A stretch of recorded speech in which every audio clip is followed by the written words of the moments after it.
তুফান সিনেমার পোস্টার দেখার পাশাপাশি আজকে কিন্তু আরো একটি সিনেমার পোস্টার দেখলাম, যেটার নাম হচ্ছে ময়ূরাক্ষী, এবং এই সিনেমাটা পোস্টার সম্ভবত আজকে ড্রপ করা হয়েছে যতটুকু দেখলাম।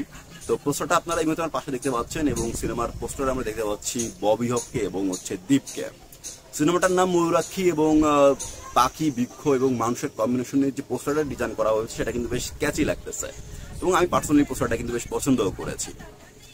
তো কথা হচ্ছে এই সিনেমাটা কিন্তু এখন আসতেছে হচ্ছে ঈদুল আজহাতে, অর্থাৎ তুফানের সঙ্গে তারা ক্লাস করতে চলেছে, জঙ্গলির সঙ্গে ক্লাস করতে চলেছে, নীল চক্রের সঙ্গে ক্লাস করতে চলেছে, এবং সেই ক্লাসের একটা স্বাদ কিন্তু তারা আজকেও দিয়েছে। একদিকে তুফানের পোস্টার, একদিকে ময়ূরাক্ষীর পোস্টার।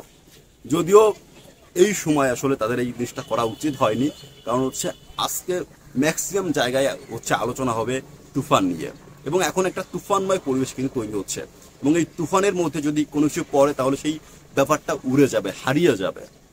তাই আমার পার্সোনালি মনে হয় যে তাদের এই বিষয়গুলো একটু আসলে মাথায় আনা উচিত, যে আসলে তারা কি করতে যাচ্ছে, কোথায় করতে যাচ্ছে এবং কখন করতে যাচ্ছে।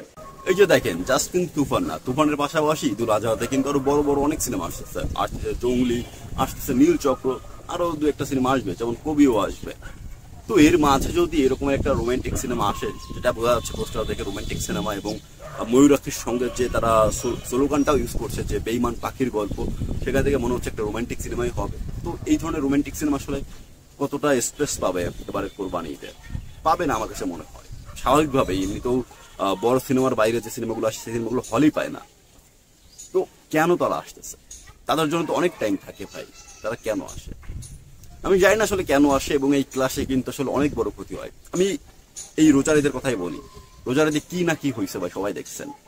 111টা সিনেমা, কোনো সিনেমায় কিন্তু তাদের প্রপার ব্যবসাটা করতে পারেনি, কোনো সিনেমায় তাদের প্রপার ব্যবসাটা করতে পারেনি, শুধুমাত্র এই ক্লাসের কারণে। হল ভাগ হয়েছে, হ্যান হয়েছে, ত্যান হয়েছে, কিচ্ছু হয় না রাস্তায়।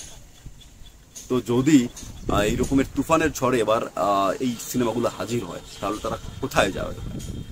তারা এই ধরনের সিদ্ধান্ত কেন নেয়? এরকম সুইসাইড সিদ্ধান্ত তারা কেন নেয়? আমি কিন্তু এখনো বুঝে উঠতে পারি নাই। যাই হোক ভিউয়ার্স, আসলে এটার কোনো সমাধান এই মুহূর্তে আমাদের কারো কাছেই নেই, যার জন্য এরকমের সুইসাইড গেম আমাদের ইন্ডাস্ট্রিতে আমরা প্রত্যেক বছরই দেখতে পাই। এবং এবারও দেখেন কোরবানিতে বিশাল বড় একটা ক্লাস হবে, এবং কাইন্ড অফ একটা সুইসাইড অ্যাটেম্প অনেক হচ্ছে প্রডিউসার এবং অনেক সিনেমার টিম করবে।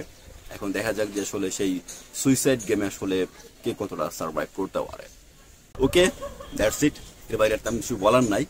এখন ওভারঅল আমার এই ভিডিওটা নিয়ে আসলে আপনাদের কি মতামত সেটা আমাকে কমেন্টে জানান, আর ওভারঅল আমার ভিডিওগুলো ভালো লাগলে সঙ্গে থাকেন, আশা করছি আমাদের জার্নিটা বেশ ভালো হবে।